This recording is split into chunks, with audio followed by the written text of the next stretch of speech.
I got it. Who are you?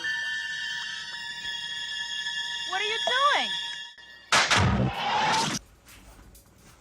Greetings, friends. I am DJ, and today we will be painting a Part 3 style Jason Voorhees mask. This video will be part of my next video, which will be a full cosplay of Jason Voorhees from Friday the 13th Part 3. And with that, we will need a hockey mask. Now, these you could either buy pre-painted by a professional or by a cheap Spirit Halloween type deal, but I have decided to go the extra mile by painting it myself. As you can see here, I have a full hockey mask kit from Fear City Creations. The kit comes with a blank hockey mask with the holes already drilled out and the snaps already applied, a sticker and stencil kit for the chevrons, and it also comes with a pre-assembled strap set. In addition to that, on the back of the tag for it, it actually includes tips on how to actually weather and paint the mask, including brands that you could use, like Krylon, which we will be using. It even lists specific grits of sandpaper to use to ready the mask, which is actually pretty helpful because I believe the sandpaper that I would have been using was about 100 below what is recommended here. So luckily that would have averted disaster. To go from something like this to something more like this, we're going to need a few things. For starters, we have high grit sandpaper to prep the mask for painting. We have Krylon Fusion Satin Dover White to prime and act as our base coat. We have some small balloons to put onto the snaps before painting. An X-Acto knife or any basic knife to scrape and shave off the paint for weathering. Several matte paints for also the weathering. We have black, gray, and brown. Paper towels or a washcloth to wipe off those paints to get them dirtier into the small cracks of the mask. And this is where the main coloring for the mask actually comes in. This is my Mary Patina varnish. This is how we get that golden tan color to the mask. And to apply the varnish, we have these sponge foam brushes. Also included with the Fear City Creation hockey mask kit, we have the chevrons, and we have clear polyurethane to seal the mask so that no paint chipping occurs. So our first step is to use some of this 220 grit sandpaper to sand down the rough edges of the mask from where these holes were made.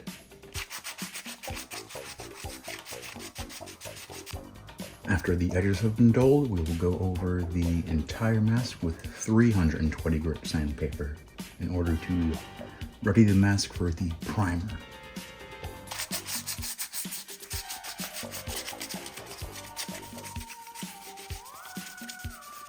After we're done with the sanding, we'll take this for a quick wash under some warm water and then wipe it off with some paper towels.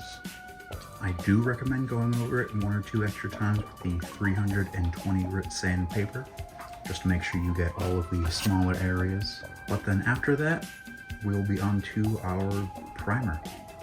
Before we do that, we have to put the balloons onto the snaps that will eventually be used for the straps. I would also recommend cutting off the ends of the balloons so they don't get in the way of your primer. Our base coat is the Krylon Fusion All-in-One Paint Plus Primer Satin Dover White. You want to paint both the front and the back of the mask.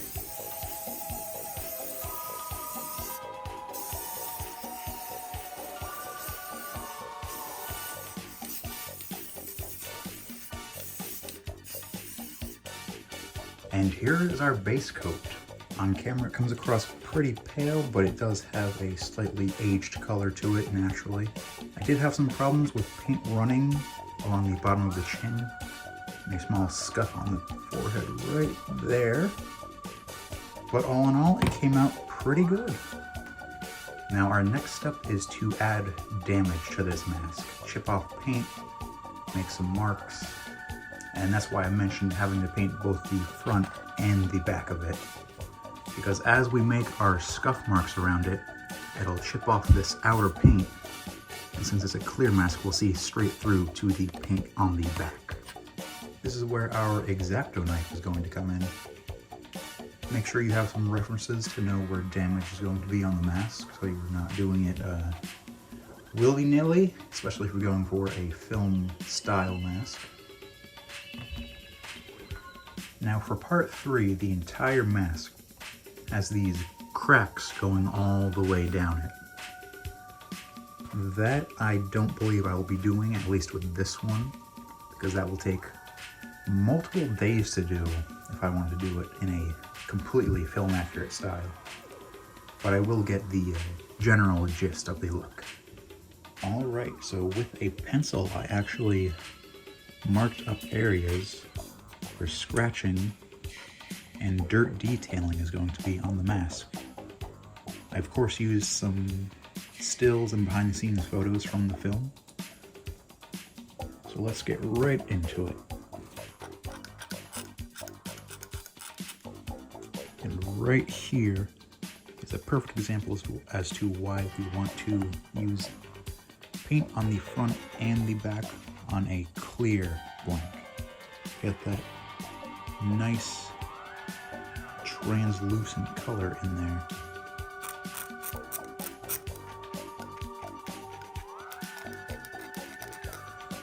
Alright, here is our now damaged mask. I copied some marks from the film like I said. Now our next step is going to be to add some acrylic paints onto this to act as dirt and to extend some of these scuff marks further over the mask. Once we're done with that, it will be onto the varnish and then applying the chevrons and attaching the straps. Alright, so our method here is going to be pretty similar to what I was doing with my part 2 Jason cosplay. Simply take your acrylic paint, a paper towel, put some on there, smudge it around a bit, then simply dab and smear it onto the mask.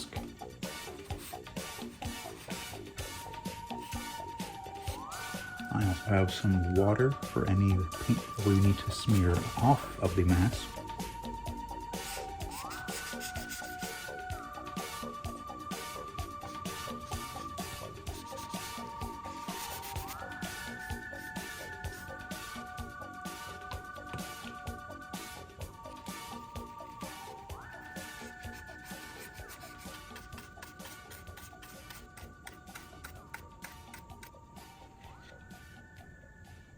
And after letting it dry, I'm just going to hit the nose and forehead a bit more with the X-Acto knife to bring out the undercolor.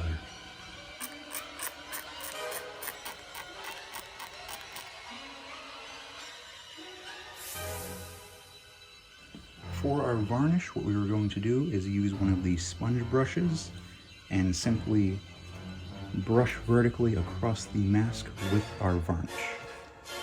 Now, if you have an airbrush, I would recommend doing that over this, as this takes probably double the layers that you're going to need. But let's get into it nonetheless.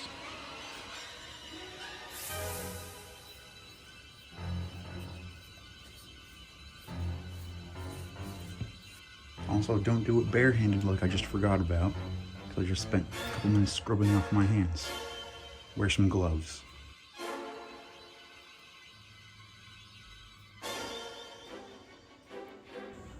Alright, every day is a learning experience, and today we learned buy an airbrush, because this took 14 layers of varnish to get to this point.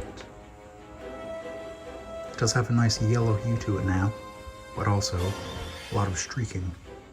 It has gotten to a nice point that I'm okay with, and I don't want to go any further with the varnish, so we're going to move on to applying the chevrons. we will use the stickers instead of the decals because the stickers are more accurate to what was used in the film.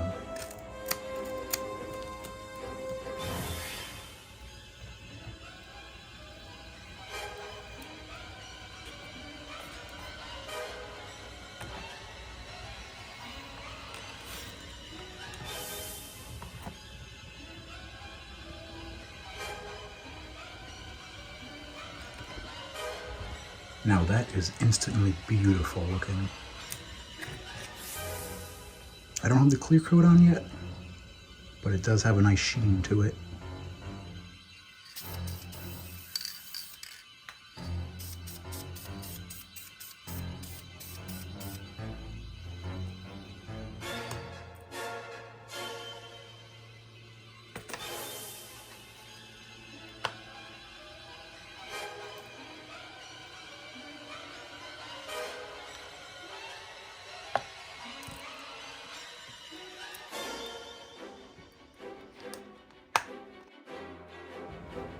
And here is our final product.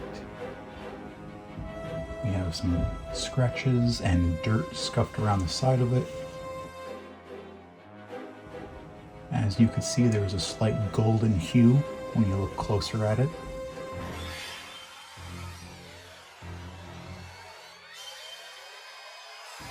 Again, there's some slight running from the